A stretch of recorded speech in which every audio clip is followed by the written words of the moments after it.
Olá, meus amigos, tudo bem com vocês? Vamos fazer aqui alguns comentários e a correção das questões de informática para o cargo de escrivão da recente prova da Polícia Civil do Estado de São Paulo, né? Vou falar sobre eventuais recursos que estão defendendo. Vou sempre deixar claro que eu respeito, mas não vejo por que a banca anularia, a não ser para jogar para a galera, mas enfim, tudo isso eu vou comentar, tá legal? Tem uma coisa que a gente sempre comenta, que quando você chega num certo nível de conhecimento, você acerta questões que você não estudou diretamente. E a primeira questão, na minha opinião, entra mais ou menos nessa linha de raciocínio. E eu vou fazer, se me permitirem, embora eu aqui queira não gastar muito tempo, neste caso eu vou traçar um paralelo. Tá? Se não me permitirem, vou traçar do mesmo jeito. Ah, legal. A gente pergunta só pro forma, meus amigos. Diversos sistemas operacionais como o Windows 10 possuem o recurso área de transferência. Tranquilo, né? Ó, nesse sistema operacional, o usuário pode fixar um item na área de transferência. Ação que, para tudo, não quero mais saber da área de transferência. Vou falar da barra de tarefas. Professor, mas é outro assunto, calma lá. Nós não temos itens fixados na barra de tarefas? Esse assunto é geralmente apresentado em qualquer curso. Beleza. O que significa um item, um programa fixado na barra de tarefas? Significa o seguinte: esteja o programa aberto ou não, ele está representado por um botão na barra de ferramentas, na barra de tarefas, perdão. E acabou. Então vejam, se eu abrir no Windows padrão, claro, né? Se eu abrir o Edge fica lá fixado. Quando eu fecho o navegador, o botão continua lá. Agora, se eu abrir, por exemplo, um outro navegador como o Google Chrome, que por padrão, é claro que eu posso fixar, mas por padrão não estará fixado, então apresenta-se um botão para este aplicativo à direita de todos os demais que já estejam abertos. E quando o navegador for encerrado, o botão é removido. Fixado estará sempre lá, não fixado só durante a atividade dele. Ora, meus amigos, usando a nuvem no Windows 10, nós podemos armazenar no histórico de área de transferência até 25 objetos, no máximo. E a regra é cronológica, né? Então no topo o mais recente e os anteriores até o 25º. O que acontece em princípio quando a área de transferência tem todo o seu conteúdo ocupado, toda a sua quantificação já ocupada, ou seja, já tem 25 itens lá. O novo item que foi, por exemplo, copiado, entra no topo da lista e vai empurrando os outros para baixo. E o atual 25º cai fora da lista. Lembrando que no Windows este número é 25, mas no pacote Office, a área de transferência do Office, o número é 24, mas a regra de utilização é a mesma. Então é isso. Um novo vai entrando, o mais antigo vai saindo, depois dos 25, é claro. A não ser que um item esteja fixado. Fixado não pode sair, vai ficar lá eternamente. Então este é o gabarito, meus amigos, aqui, né? Nesta formatação, neste tipo de prova, alternativa C, impede que ele seja removido do histórico da área de transferência para dar espaço a novos itens. Então o que acontece? Se ele é o mais antigo, o fixado é o mais antigo, e tem outros 24 lá, é o segundo mais antigo que vai cair fora, para que ele fique lá fixado. Professor, mas fixado é para sempre? Até o momento em que o usuário desafixar este item e novos forem ocupando. Tá legal? Quanto à determinação de tamanho máximo, é para todos, fixado ou não, 4 megabytes. Letra B, provoca compartilhamento em nuvem. Todos os itens estarão na nuvem.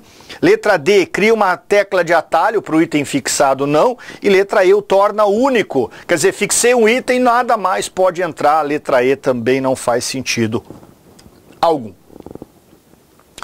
O que são os arquivos ocultos no Windows 10? Em primeiro lugar, meus amigos, cuidado. O sistema operacional Windows 10 permite que alguns de seus arquivos permaneçam ocultos. Alguns de seus arquivos. Estou falando não dos arquivos do usuário. Porque senão, meus amigos, a gente vai para uma situação em que o gabarito deveria dizer: normalmente esses arquivos são os que o usuário quis esconder dos outros.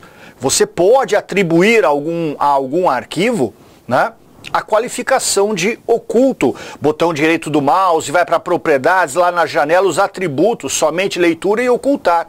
E você oculta, beleza. Mas aqui nós estamos falando de arquivos do próprio sistema. Por que o Windows esconderia de um usuário, por padrão, algum dos seus arquivos? É a velha história do eu vou esconder para o usuário não mexer, porque se o usuário mexer vai dar problema. Então o gabarito é este. Letra E, relacionados com o sistema operacional e ficam ocultos, pois caso sofram alterações, podem danificar esses sistemas. O nome, meus amigos, a qualificação de administrador sempre lhe dará acesso aos arquivos ocultos. É importante que você saiba disso. Um arquivo oculto não é um arquivo inacessível para qualquer usuário, mesmo o administrador. O administrador poderá sempre ativar o recurso de exibição dos ocultos. Mas é aquela velha história, né? Quando eu chego para vocês e digo, olha, você para entrar no gerenciador de tarefas do Windows e mexer em algumas das configurações mais avançadas, né? Teoricamente você tem que saber bem o que você está fazendo, porque quando você entra mais próximo do núcleo de funcionamento do sistema operacional e altera alguma coisa indevidamente, você pode inclusive impedir que o seu sistema inicialize. Perdão, até que aquilo seja refeito, né? Então aquela história, itens avançados para mexer, tem que saber o que faz. Então, para evitar que qualquer usuário tenha acesso, alguns dos itens, os mais sensíveis, os mais perigosos, não no sentido de vírus, nada, no sentido de funcionamento da máquina, muitas vezes ficam ocultos, aliás, eu diria que geralmente ficam ocultos, podem ser acessados, porém. Tá legal? Gabarito alternativa E. Atualização do sistema operacional, letra A. Estatística de problemas, letra B. Programas de instalação executados pelo usuário. Ora, veja, eu executei um processo de instalação, aí o Windows vai lá e oculta, mas eu já executei o arquivo, então vai ocultar para quê? Veja que não faria sentido. Temporários, né? Arquivos são temporários associados ao uso do computador, são removidos quando ele é desligado, nada a ver. São arquivos de sistema mesmo, tá legal? Bom, tanto na prova de escrivão quanto na de investigador caiu uma questão praticamente igual, aliás em mais de um tema, eu vou lembrá-los disso nos outros momentos, né? E aqui a gente tinha que se lembrar dos caracteres especiais que estão proibidos de uso para nomenclatura de arquivos e pastas, né? As barras, as 3 barras, a barra de divisão, a barra vertical e a barra invertida, né? O asterisco, o ponto de interrogação, né? O símbolo de maior e menor e aspas. Esses itens são proibidos, porque dentro do sistema eles servem a outros propósitos. Então ele pergunta aqui, a banca perguntou aqui, quais desses nomes seriam válidos para pastas e, portanto, para arquivos também, né?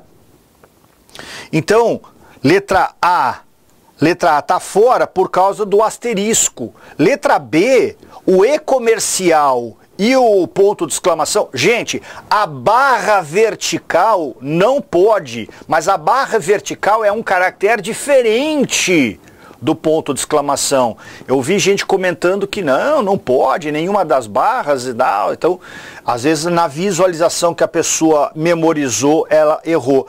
A letra C não pode por causa da barra de divisão, a letra D não pode por causa do ponto de interrogação e a letra E, aliás, a letra C por causa da barra invertida, né?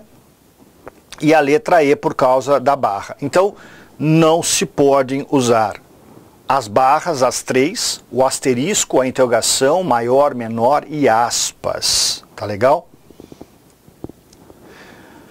Essa questão, para mim, deve ter surpreendido um bom número de pessoas. E aqui eu não posso ter certeza do que a banca pensa, porque eu não converso com a banca, não sei nem o nome do examinador, tá? Mas a gente estuda as bancas há muito tempo. Eu acho que aqui a banca, o examinador, pensou o seguinte: todo mundo, talvez exageradamente, mas todo mundo sabe, todo mundo conhece. Muitas pessoas talvez tenham uma impressora tanque jato de tinta. Então, ela alimenta ali os compartimentos com as 4 tintas, a preta, a amarela, a azul e a magenta, né? Ciano, magenta, mas enfim, tá? E é por aí que as pessoas conhecem. Quem, porém, teve, não pelo estudo necessariamente, quem estuda tudo sabe tudo, mas quem estuda tudo e sabe tudo na prática, não é, meus amigos? Mas, às vezes, no ambiente corporativo, uma pessoa pode ter tido a sorte de ter uma laser tanque. Existe tanque de laser com toner, tá legal? Porque, na verdade, o próprio cartucho de toner já é diferente em princípio, né? Um tipo de tecnologia de impressora que vem ganhando destaque no mercado é a que utiliza tanque. Sobre as impressoras com essa tecnologia, tem-se que podem ser encontradas no mercado atualmente. E aqui, por sorte, não houve mudança entre a data de publicação digital e a realização da prova, né? Porque tem uma questãozinha aí que vai ter uma pequena mudança. Impressoras do tipo, bom, então jato de tinta sem dúvida nenhuma, tanto para impressão em preto e branco, quanto para impressão colorida. E laser também, porém, a laser apenas para a impressão em preto e branco, monocromática, portanto, tá legal? E, portanto, letra C, laser para impressão em preto e branco, colorida não. E jato de tinta, tanto para impressão em preto e branco, quanto para a impressão colorida. Tá legal? Outra questão que caiu para os 2 cargos, investigador e escrivão, a relação entre HD e SSD. E simplesmente a resposta nos 2 cargos, claro, com palavras diferentes, foi essa. Um é mais veloz do que o outro, ponto final e acabou. E aqui, a VUNESP, mais uma vez, monta uma alternativa para colocar medo no candidato. Vejam vocês, comparando-se as unidades de armazenamento externo para computadores de tecnologia HD e SSD, e outra, não precisava nem ser armazenamento externo, podia ser interno também, né? Tem-se que, tipicamente, então, graças a Deus, ela coloca esse tipicamente para ninguém falar assim, mas eu peguei o HD do modelo X e o SSD do modelo Y, e aí a verdade não se estabeleceu. Tipicamente é de forma geral, não quer dizer que tenha que ser verdade total e absoluta o tempo inteiro. Letra A. O custo por bit, que fosse por byte, de armazenamento dos HDs é mais alto do que nos SSDs, é o contrário. E essa é a única coisa, meus amigos, para falar bem a verdade para vocês, é a única coisa que ainda está sustentando os discos rígidos, os HDs, no mercado. Eles são mais baratos. Em termos de memória de massa, em memória de alto volume, não há memória com o custo do HD. Nenhuma memória tem custo tão baixo por bit ou por byte como o HD. Tá? E é por isso que ele se mantém. Então a letra A teria que ser invertida para o que foi apresentado. B. Os HDs, mesmo possuindo partes móveis, e possuem mesmo, são mais resistentes. Não, justamente pela existência de partes móveis. Então vejam, se eu deixar meu notebook com HD e o meu Note com SSD caírem de cima da mesa, estatisticamente falando, a chance de ocorrer algum problema no HD é maior, né? Principalmente se o computador estava ligado e a memória operando, do que no SSD. A memória elétrica do SSD não tem partes móveis, então não tem nada ali balançando, mexendo lá dentro que pode, por esta razão, destruir. Quer dizer que o SSD é imune a quedas, professor? Pode cair, nunca vai quebrar? Não estou dizendo isso. Eu estou falando em probabilidade. Então os HDs, por possuírem partes móveis, são teoricamente menos resistentes. Aí a letra C.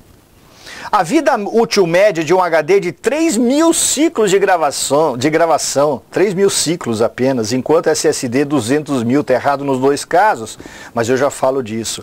Os SSDs permitem transferência de dados com maior rapidez, de 5 a 10 vezes mais velozes em média, do que o HD. E esse é o grande barato dos SSDs. Então vejam vocês, os SSDs são muito mais velozes e são tecnicamente mais resistentes. Qual é a vantagem do HD? Grana. O custo. O dia que o preço do SSD, não digo nem empatar, mas se aproximar bem do HD, o HD finalmente deverá morrer. Eu não estou torcendo para isso, meus amigos, mas é que o HD tem mais de 70 anos de uso. Então, assim, em termos de informática, nenhuma peça, nenhuma tecnologia. Claro que o HD hoje é muito diferente do de 20, do de 40, do de 60 anos atrás, mas ainda assim, né, é a mesma base tecnológica. Nenhuma durou tanto tempo na informática, letra D é o gabarito.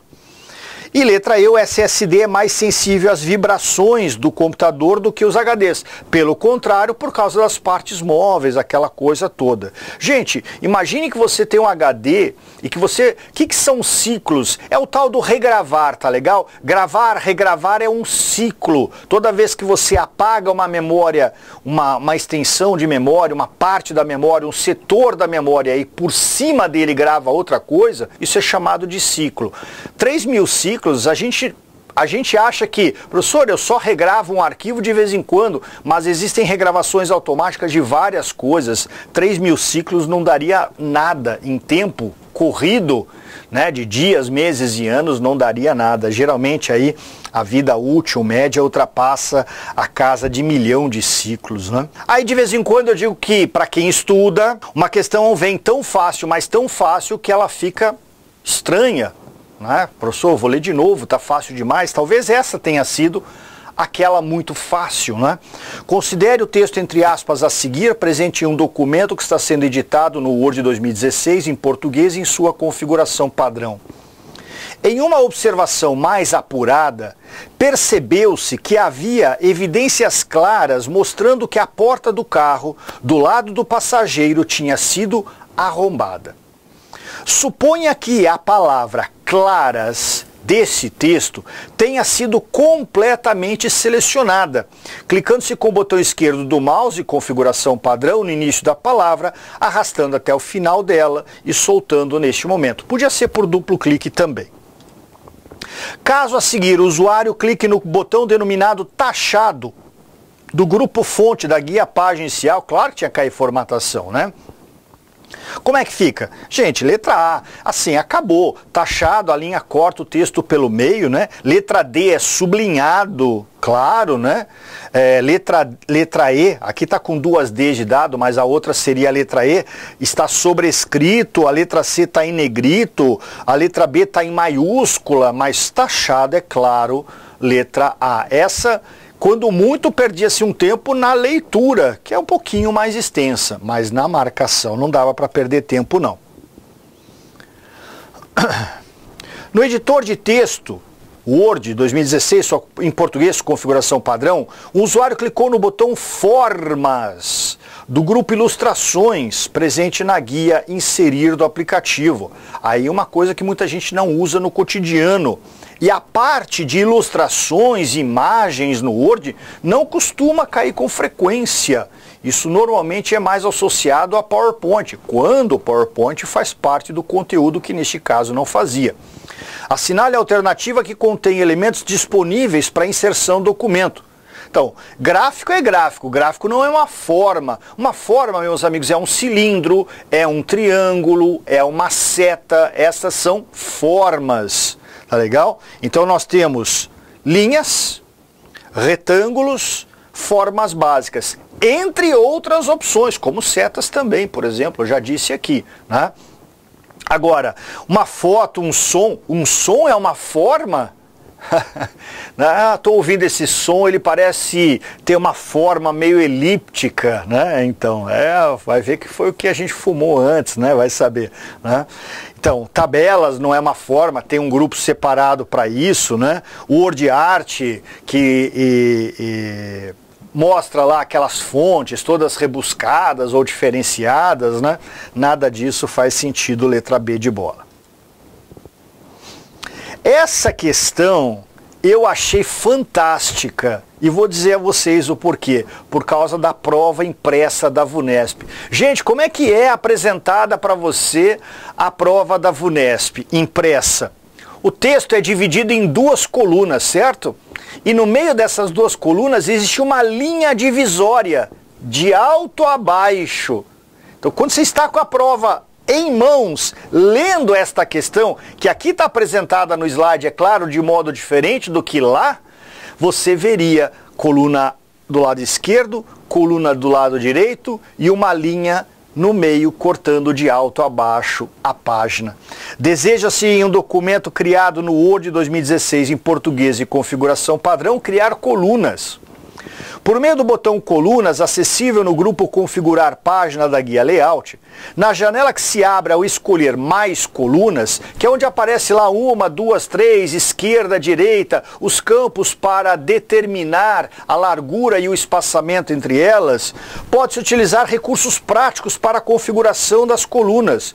2 desses recursos diretamente disponíveis são: ora, como a própria prova da FUNESP exibiu, naquele momento, uma linha entre as colunas. E só tem linha entre colunas na alternativa B de bola. Então, não de puxar pela memória, olhar a prova que estava sendo feita, olhar o papel que lhe foi entregue, você teria condição de matar a questão. Infelizmente, muita gente nem prestou atenção nisso, né? E ficou tentando lembrar da janela e seus muitos detalhes, tá legal? Claro, e colunas da mesma largura, desculpem, né? E colunas da mesma largura, abrindo a janela a gente verá que essa opção existe. E que é, como vocês sabem, e que é o padrão, né? Quando se divide o texto em 2, 3 colunas, você, por padrão, terá colunas da mesma largura. No editor de texto Word em português, sua configuração padrão, o usuário selecionou a opção imprimir. Outro assunto, essa impressão personalizada cai de quanto em quanto tempo? De sempre em sempre. Por meio da guia arquivo, na tela que se abre no item configurações, o primeiro botão permite selecionar a opção impressão personalizada, que possibilita, por exemplo, o quê? Ora, impressão personalizada possibilita que eu escolha quais páginas deverão ser impressas. Então, aquela história, 3-6,15. Da 3 até a 6, vírgula significa pula para 15. 3, 4, 5, 6 e 15 neste exemplo, né? E, portanto, letra E, dos intervalos específicos de páginas de documento. Intervalos porque eu poderia também fazer alguma coisa do tipo 3-6, vírgula, 15-17. Então, tenho 2 intervalos, né? Mas também podia fazer 1,4,10, 1, 4 e 10. Tanto faz, são intervalos ou é um intervalo específico. Quais páginas você desejar? Outra questão da linha fácil pra caramba. Quando a gente fala em aula que VUNESP adora soma e média, parece ridículo, parece que eu estou querendo minimizar a importância do Excel. É claro que já caiu muita coisa de Excel, né? Como um soma-C, uma condicional aninhada a ela mesma, um PROC-V e outras funções. Mas, estatisticamente, soma e média caem a toda hora. E depois, máximo, mínimo, maior e menor. São as 6 campeãs. Pois é. Eis aqui de novo algo. Aqui a estrutura matemática mais uma vez era importante, mais uma vez porque a gente comenta isso o tempo inteiro, porque é muito apresentado esse tipo de situação, né? No editor de planilha eletrônica Excel, em português, configuração padrão, a seguinte planilha foi elaborada. Nela estão presentes 3 cotações para alguns itens, caneta, lápis, borracha e apontador, bem como a quantidade de itens que se deseja comprar. Beleza. Nessa planilha, as células da coluna F, preço mínimo, Preço mínimo, mas aí tudo bem, né? A banca não está dando nada demais, porque as 5 alternativas estão com a função mínimo, né? Apresentam fórmulas para calcular automaticamente quanto será gasto com a compra de cada item, considerando as quantidades desejadas e sempre utilizando o valor mínimo cotado para cada item. Veja, parece que a banca está lá entregando de graça, né? E preço mínimo, considerando o valor mínimo, 5 funções mínimo nas alternativas. Então ela não está falando de qual função ela deseja, ela já disse claramente. Ela quer saber estruturalmente como se faz isso. Diante do exposto, uma fórmula correta para F4 é... Pera lá. Vamos para F4. Vamos fazer agora as marcações aqui rapidamente, meus amigos. F4 mostra um total de R$15 para o gasto com borrachas. E de onde viria isso? Né? Viria dessa sequência aqui, ó, marcada em verde. 50 vezes. Por que 50 vezes? Porque a quantidade é 50. 50 vezes quanto? Claro, olhando aí a tabela pronta, 30 centavos. Por quê? Porque eu não vou comprar pelo mais caro, eu vou comprar pelo mais barato, eu vou comprar pelo mínimo, como a questão já disse. Beleza, só que não tem alternativa igual 50 vezes 30, 0,30 centavos, ou RS 0,30, não tem. Então o que eu tenho que fazer? Eu tenho que achar o mínimo das colunas C, D e E. Neste caso, C4, D4 e E4. E este valor mínimo encontrado será multiplicado pelo valor de B4.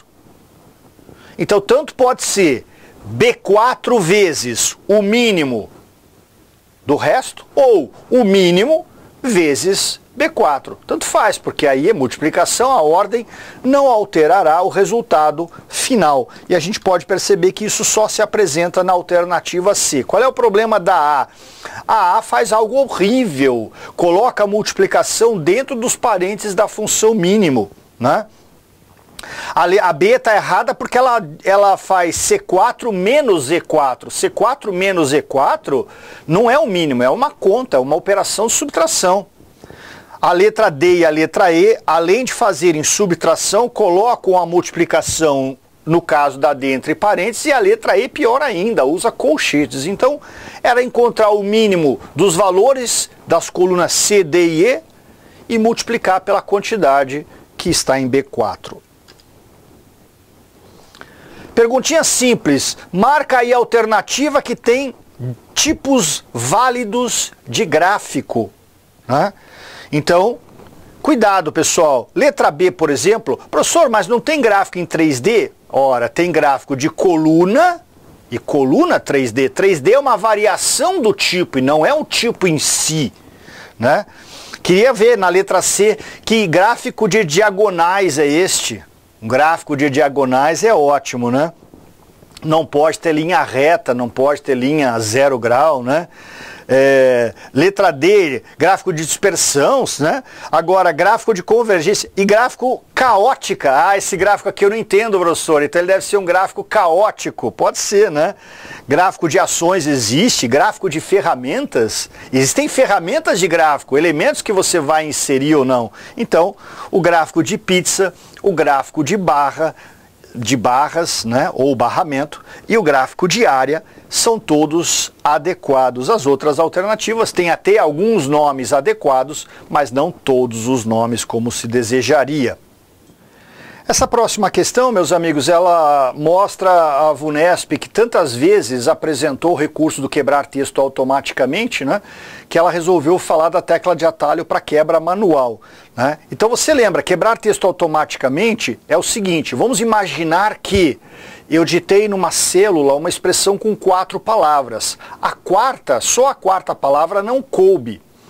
Então, em princípio, ela ficaria ocultada, certo? Beleza. Mas aí, no quebrar texto automaticamente, o Excel aumenta a altura daquela célula, e portanto daquela linha, e coloca essa quarta palavra que não coube lá no final, né, da célula, na linha de baixo.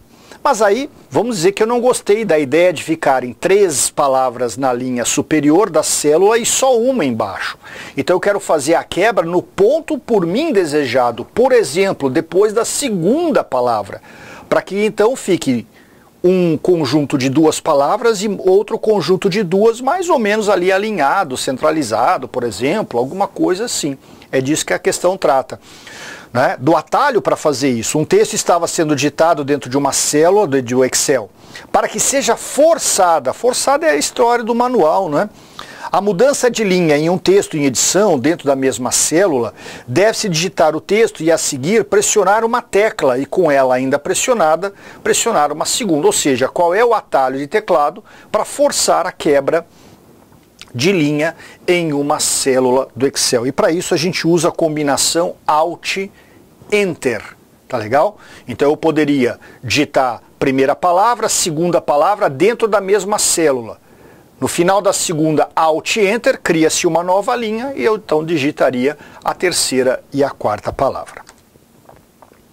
Essa questão de correio eletrônico achei muito interessante. A banca resolveu ir ao detalhe que pouca gente usa. Muito interessante mesmo. Em primeiro lugar, vejam que nesta prova, na prova deste ano da Polícia Civil, 2022, o Gmail foi mais utilizado, o Outlook não apareceu, né? Mas o recurso aqui também existe no Outlook, evidentemente, ou em outros, né, gerenciadores de correio eletrônico. Ao se preparar uma mensagem por meio do software de correio eletrônico Gmail na janela correspondente, é exibido o seguinte botão. Aí está, né? Botão enviar. Faz o quê? Então envia. Ao se clicar na seta para baixo, exibida nesse botão é possível, e há muita gente nunca foi na opção do comando enviar. Clicar no comando enviar significa envie agora. Claro, havendo disponibilidade na conexão, né? E na seta haverá uma possibilidade, um comando com a possibilidade de programar, de agendar o envio. Para daqui a 30 minutos, 1 hora, para amanhã de manhã, para o horário que você achar mais conveniente. Por alguma razão eu preciso enviar um e-mail na quarta-feira de manhã, mas eu vou entrar em férias. Então eu posso preparar o e-mail num dia anterior, num dia não quer dizer na terça-feira, em algum dia anterior e agendar para aquele dia e hora desejado. Então é para programar o envio da mensagem para a data ou hora posterior à atual. Essa questão aqui é só para fazer de conta que ela é difícil, não é? Um usuário de correio eletrônico preparou uma mensagem e anexou um arquivo docx criptografado com uma senha. Ou seja, o arquivo está protegido. Para que o destinatário da mensagem possa abrir e examinar o conteúdo do arquivo, ele deve... Meus amigos, preste atenção. Eu pego um cofre pequenininho, tá legal? Coloco dentro de uma caixa, levo a uma agência de correios e digo, entregue por favor para a pessoa tal em tal endereço. Beleza. A caixa é entregue para você. O que você precisa para abrir o cofre que está dentro da caixa? Precisa da combinação. Ou da chave, se for um cofre com fechadura, ou da combinação que vai abrir o cofre. É simples. Então o correio eletrônico funciona da mesma forma. Então o que o destinatário tem que ter ou poder fazer para abrir esta mensagem e o seu conteúdo e o arquivo? Letra E, ele tem que baixar o arquivo recebido, claro, né?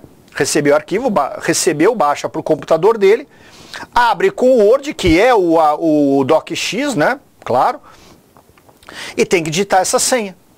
Que senha é essa? Ele vai ter que ter combinado isso, né? Quando você me mandar um arquivo criptografado aí, usa a senha 1234, beleza, ok. Um dia a gente combinou isso, tomando um café, e a partir daí a gente tem uma senha secreta. 1234 é secretíssima, né? Que só nós sabemos. É isso que ele precisa saber. Ele precisa ter a senha para abrir o arquivo. E acabou, gente. É simples assim. Olha uma questão interessante, porque o símbolo atual lá no Gmail, para o comando que aqui está, já mudou um pouquinho. Né? Um usuário do software de correio eletrônico Gmail clicou no seguinte botão presente em sua barra de ferramentas. Então, eu repito, se você abrir o Gmail agora, atualizado que está, imagino, né, o símbolo vai ter uma pequena diferença gráfica. Mas mesmo assim, galera, existe uma regra universal. Envelope aberto, mensagem lida. Envelope fechado, mensagem não lida. Então, quando você acessa a caixa de entrada e recebeu novos e-mails, eles estarão listados com este símbolo. Professor, mas para que então esse símbolo serve? Para fazer com que o e-mail seja levado àquela condição. Vamos imaginar a seguinte circunstância. Eu descobri a sua senha de e-mail. Eu descobri sua senha, porque um dia eu estava passando perto, vi você digitando a sua senha, e sua senha é 1, 2, 3, 4, 5, 6, então eu vi você digitando, digo, beleza, eu vou entrar no e-mail dele, vou entrar no e-mail desta pessoa, beleza, entrei no teu e-mail, já sei, né, você@gmail.com.br, beleza, 1, 2, 3, 4, 5, 6, e aí eu, curioso, comecei a ler as mensagens. Se eu sair agora, você pode não saber que fui eu, mas você vai ver que alguém andou fuçando na tua caixa postal. Por quê? Porque os e-mails vão ser marcados com o envelope aberto como se tivessem sido lidos. E você vai dizer, caramba, eu não li esse negócio. Então eu leio os e-mails e clico neste botão e marco eles como não lidos. Para que quando você retornar, né, conste ali uma teórica ausência de invasão, por exemplo. É só um exemplo ridículo qualquer, tá legal? Então isso aqui é para marcar uma mensagem como se ela ainda não tivesse sido lida. Se o e-mail não foi lido ainda, claro, né? Não tem como você usar esse recurso com alguma ação resultante. Outra questão que também para investigador e escrivão caiu da mesma maneira é a abordagem do VoIP, que nada mais é o que foi apresentado em seu conceito primário. O que é o VoIP? É a utilização do protocolo TCP/IP para a transmissão de dados de voz, e hoje em dia de áudio e vídeo, se quiser, né? Através da internet. E através da internet, o que nós temos? Pulsos digitais. Então lembra, lá no VoIP a gente fala do ATA, né? O que é o ATA? Que é o adaptador. Então eu tenho um aparelho telefônico, esse aparelho usa pulsos analógicos. O ATA vai fazer a conversão de analógico para digital na transmissão e depois de digital para analógico na recepção. Então uma forma bastante utilizada é o VoIP, que apresenta como característica, e o gabarito diz, transformar a voz, que é um sinal analógico, em um sinal digital para transferir ou trafegar através da internet. Letra B. Não apresentar perda de pacotes. Faz uma ligação por WhatsApp, nunca dá errado, nunca dá uma picotada na ligação, você nunca perde um trechinho do que alguém disse, nunca, né? Letra C, o custo é muito superior. A grande vantagem do VoIP é justamente o custo inferior. D, a qualidade de voz que não é afetada. Ora, se tem até perda de pacote, então a voz pode modular incorretamente, né? Que é o efeito denominado jitter, né? Isso pode ocorrer. E a letra E diz que o VoIP utilizaria a rede convencional. Não, usa a internet, né? Justamente para fazer com que se busque um caminho mais rápido para a transmissão de dados. Tá legal? Questãozinha também que sempre cai sobre modo anônimo dos navegadores, anônimo, privativo, privado, né? E as características envolvem diversas coisas. Sempre digo, abre lá uma janela anônima do Google Chrome, por exemplo. Então do lado esquerdo vai dizer, você está protegido contra. Você não está do lado direito, protegido contra. Vai haver ali uma listagem, né? E aí o gabarito diz, permitir navegar na internet como se fosse novo visitante em cada site acessado, pois ao término da navegação serão removidas do computador as informações sobre navegação que você realizou, histórico de navegação ou de pesquisas que você também efetuou naquele site, os cookies, etc. e tal. Quando você abre uma janela normal e entra no Google para fazer uma pesquisa, você começa a digitar algo que já estava pesquisando ontem e aparece logo no topo. Por quê? Porque é uma das recentes pesquisas que você fez. Na janela anônima não vai aparecer esse histórico, por exemplo, de pesquisas efetuadas. Agora, letra A. Remover as permissões concedidas a sites. Não, porque, veja, não é o anonimato, não é seu em relação ao site, né? Então, e ainda ele diz, mantendo informações de formulários, não, informações preenchidas em formulários não são mantidas. Letra B, limitar o acesso a informações e recursos dos sites por questões de segurança. Não, isso aí realmente ocorre, pode ocorrer, né? Por exemplo, em protocolo HTTPS ou em VPN, mas não é função da janela anônima.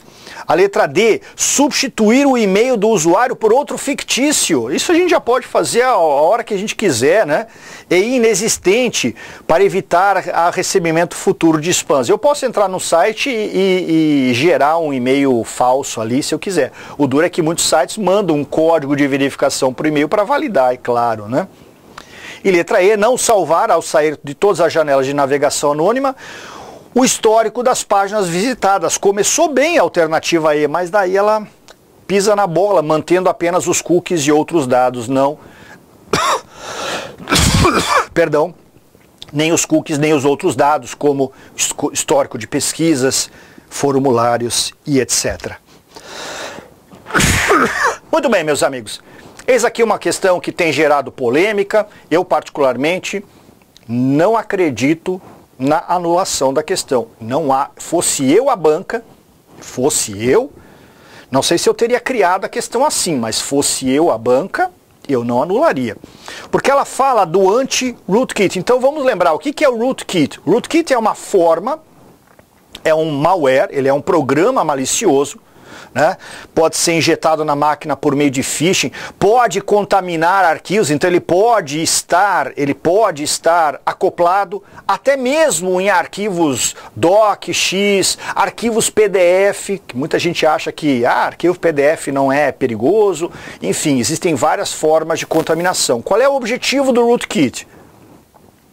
Root vem do Linux, né, que é raiz, que é o administrador, é o tal do superusuário, que é o núcleo do sistema. Então, rootkit é um modelo de malware que, instalado na máquina, dará acesso privilegiado a usuários externos, aos invasores. Dará acesso em nível de administrador, em nível total. É para isso que ele serve.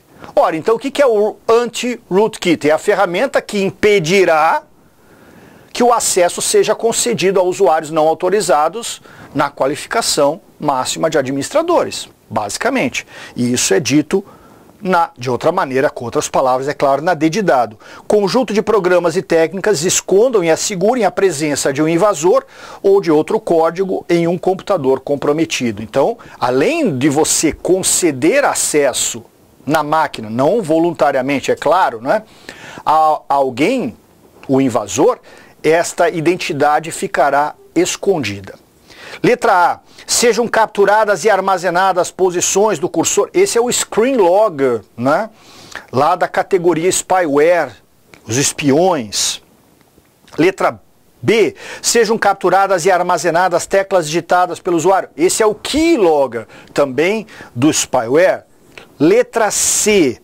Um programa se instale para permitir o retorno de um invasor a um computador comprometido por meio da inclusão de serviços criados ou modificados para esse fim. Isso, outros métodos, como por exemplo, um verme, né, poderia executar, mas o mais comum seria o backdoor nesse caso. O backdoor é que faria o que está na C. O rootkit em si não modifica processo algum. Professor, mas eu tive uma máquina infectada por um rootkit, levei no técnico, ele disse que havia. Então, havia modificações, por quê? Porque o rootkit em si concedeu privilégios de administrador ao usuário indevido. Ponto. Uma vez que esse cara tinha acesso, ele modificou processos, mas não é o rootkit que modifica processos. Tem que tomar cuidado. E é uma alternativa que muita gente acha que poderia estar correta. Eu, particularmente, não vejo assim. E letra E, um programa execute, além das funções para as quais foi aparentemente projetado, outras funções normalmente maliciosas. Esse seria o cavalo de Troia, né? E sem o conhecimento do usuário. Rootkit é para abrir a porta para o invasor que se manterá escondido dentro do seu computador, mas com acesso privilegiado. Ponto. Outra questão que deu problema para muita gente, eu não acho que a alternativa gabarito tem um texto ideal, mas certamente tem 4 erradas. No mundo da internet, mais recentemente, tem vindo à tona 2 termos a ela relativos, ou seja, Deep e Dark Web, sobre os quais é correto afirmar. Eu vou começar aqui de baixo para cima, tá legal? Letra E. O site Silk Road tinha seu acesso por meio da Deep Web. Originalmente o Silk Road é da Dark Web, embora hoje ele opere nas duas, né? Mas originalmente é da Dark Web, que é uma espécie de um diretório de sites ali da internet negra, né, da internet escura, enfim. Letra D de dado, Deep e Dark Web são 2 denominações que endereçam ao mesmo conteúdo da internet. Não é o caso, né? Na Deep Web nós temos sites não indexados, ou seja, não registrados lá na lista telefônica, e na Dark Web nós temos inclusive necessidade de mudança de software e hardware para acesso. Letra C, não há navegadores que consigam acessar a Dark Web. Ué, pode não ser o navegador, né? Por exemplo, o Tor, o navegador que normalmente está vinculado à Deep Web, né, do Tor Router, o Tor, ele navega pela Dark Web. Eu não recomendaria que a Dark Web fosse navegada, em princípio, mas se for, não pelo Tor. Eu não acho que ele é uma ferramenta muito legal para esta função. Mas é claro que há navegadores para todas as redes, né? O gabarito da banca é este. Letra A. A Dark Web não tem seus sites indexados. Eu até preferiria que fosse encerrado aí, e é verdade, não existe. O que é indexação? Indexação, meus amigos, é o registro lá numa espécie de catálogo, que você abre lá o Google e digita direito civil, e aí aparecem todos os sites da Surface Web, na verdade, né? Que exibem a palavra direito e civil também em título, em URL, em conteúdo, em arquivos, etc. e tal. Lá na Dark Web não existe esse modelo de indexação, isso é verdade. A Dark Web não tem seus sites indexados por navegadores convencionais, como o Google, Chrome ou Firefox. Inclusive, não são navegadores operacionais lá na Dark Web. O argumento, e eu não acho ele horrível, é que o sistema de indexação não é feito pelo navegador propriamente dito, né? Uma coisa é o Google, né, o motor de busca, a ferramenta de pesquisa, o Google a empresa de indexação e o Google Chrome o navegador. Há um vínculo, porém, que é compartilhado com o Firefox, né? Não acho ela perfeita, não, mas não entendo que ela esteja realmente errada. Agora, gente, pelo amor de Deus, o argumento de que a letra B de bola está errada, eu não consigo aceitar esse argumento. Eu vou sempre respeitar. Mas para mim é uma questão de interpretação, ok? Os sites da Deep Web utilizam o domínio .onion. Então é o seguinte, galera, vamos imaginar que eu tenho a Surface Web, que é a internet de superfície que a gente conhece, etc e tal. Abaixo nós temos a Deep Web e ainda abaixo nós temos a Dark Web. Dentro da Deep Web nós temos a rede Tor, que utiliza o navegador do mesmo nome, Tor Router, etc e tal, que é isso aqui. Isso aqui é Tor e isso aqui é .onion. Mas tudo isso aqui é Deep Web e não é, a meu ver, a alternativa ISO 27001 e ISO 27002, tá? Inclusive com segurança da informação envolvida. Na minha visão, a letra B de bola está errada. Se a VUNESP vier a anular essa questão pelos recursos já apresentados, será porque a letra A não é ideal. Porque quem indexa não é o navegador propriamente dito. Esse poderia ser um argumento de tentativa. Agora, usar o argumento de que a questão deve ser anulada porque a B de bola também está correta, na minha visão, é uma tática inadequada. Tá legal? E, professor, eu já apresentei o recurso. Não tem problema. O direito de apresentação do recurso é de todos, com as mais diferentes argumentações que os senhores entendam possam ser apresentadas. Professor, eu apresentei um, pedi para o meu colega apresentar o outro, para aumentar o leque de possibilidades. Beleza, não tem problema nenhum. Eu não sou contra a apresentação do recurso, mas eu não tenho, é uma postura minha, não sei se ela está correta, eu não saio disparando recurso contra qualquer questão. Tá legal? Porque como eu falei, se for assim, e eu olhar no comando marcar mensagem como não lida, hoje eu vou ver um símbolo um pouquinho diferente desse aqui. Mas que ainda tem um envelope fechado, mas ele já graficamente foi atualizado. E aí eu vou dizer, não, não é mais esse. Poxa, eu tenho que ter um pouco de bom senso. Minha opinião pessoal, tá legal? A utilização de aplicativos de videoconferências é cada vez mais intensa, sendo correto afirmar que os softwares aplicativos para a realização de videoconferências oferecem diversas alternativas, sendo que, então, caso aí de usarmos o Zoom, o Google Meet, o do pacote Office, o Teams, né, o Microsoft Teams, que aliás é mais do que um software de videoconferência, mas também permite, e outros aí, né? Letra A. Além da comunicação por áudio e vídeo, é possível, quer dizer, além é possível, então é possível por áudio, por vídeo, porque, claro, no videoconferência, apesar de chamar videoconferência, eu posso, você sabe, posso desabilitar o microfone, posso desabilitar a câmera, posso desabilitar os dois. Eu ouço, vejo, ninguém me ouve, ninguém me vê, mas claro que a minha marcação de participante estará lá. E também podemos utilizar o chat. Sim, claro. Via de regra, a ferramenta de chat digitado ali ao lado estará disponível. Não é possível habilitar que participantes possam exibir ou apresentar, por exemplo, do PowerPoint. Claro que pode, né? Porque senão a videoconferência como uma reunião remota, por exemplo, perderia o seu valor. Em uma videoconferência não é possível aos participantes desativar microfones e câmeras. Acabei de falar, né? É claro que isso seria possível. Algumas das plataformas mais utilizadas para videoconferência são o QuickTime Player e o Safari. O Player é um tocador de áudio e vídeo, né? Ele não é um software de videoconferência. O Safari é um navegador web.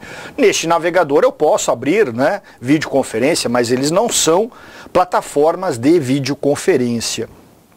Senão vou dizer que o Microsoft Edge, que o Google Chrome é uma plataforma de vídeo. Não, o Google Meet sim, o Google Chrome não, tem que ver exatamente. Letra E. O convite para participação em uma videoconferência deve ser enviado exclusivamente. Gente, onde apareceu exclusivamente não quer dizer que está errado, mas sempre liga-se o alerta, né? Por intermédio de aplicativos com tal especialização. Não, manda por e-mail se quiser, não é? Aliás, é uma forma muito comum. Manda por WhatsApp. O link, não tem... O convite é um link, esse link pode ser inserido em... Manda no arquivo do Word, e no arquivo do Word você põe o link lá para a reunião. Pode parecer estranho, mas pode ser feito.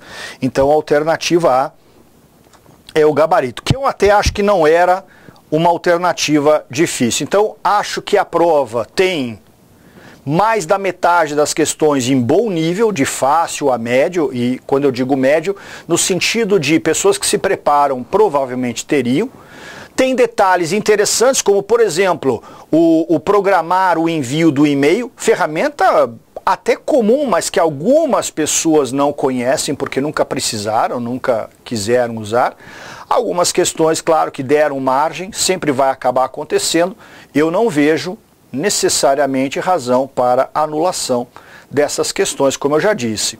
A não ser, talvez, a questão lá da indexação pelo navegador em si, não pelo motor de busca, o que eu acho uma tentativa frágil, mas ainda assim sempre podemos fazer, né? Professor, eu enviei recurso contra todas as 20 questões. Tá tudo bem, não tem problema, não vou criticar ninguém por causa disso, eu respeito a todos. Um grande abraço, meus amigos, e até a próxima. Gostou do vídeo? Que bacana! Então clica aí, né? Dá uma curtida, faz um comentário se você puder e inscreva-se no nosso canal do YouTube. E deixa lá no sininho, ao clicar, você recebe as mensagens também de notificação. Visite nosso site e conheça nossos cursos preparatórios para concursos públicos. Muito obrigado!